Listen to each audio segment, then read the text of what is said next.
The annual wildebeest migration from the Serengeti National Park in Tanzania to Maasai Mara Game Reserve in Kenya is one of the greatest natural spectacles in the world.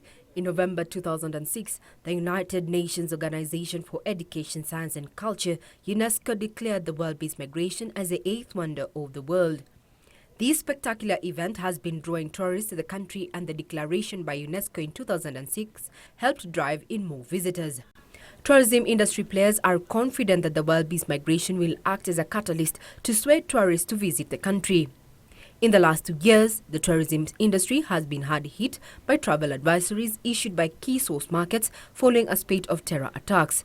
This has seen massive job losses in the hotel industry. Relatively speaking to the problems that are everywhere else in the world, we don't consider this to be a dangerous country to come and visit, and particularly not in this area. So we didn't even consider it when we were booking. No, I think it was part of a very brief conversation that we very quickly dismissed as not being something we should be worrying about. You'd also know that in Australia, like 80% of people have passports, right? So I think the government makes these recommendations, but they also made same recommendations about not going to Colombia, but I've been there. At one point was the kidnapping capital of the world, but it didn't stop me going. So I think sometimes issues can be blown out of proportion. I know there was some things in the media that maybe it might have prompted it a while ago. But also I've had colleagues that came to Kenya last year, and they also told me it was very nice. They felt very safe, and I heard only good things about it.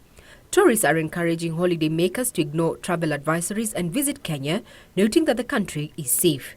The lifting of travel advisories by, among other source markets, the UK, coupled by high-profile visits of US President Barack Obama, the Pope and delegates scheduled to attend the World Trade Organization conference in December, industry players are optimistic that this would give the much-needed boost to tourism recovery efforts. We're looking at after the event, we're looking at a number of guests to come up, because we already have a lot of inquiries after that, and we are really hoping that those inquiries are going to be from the GS function.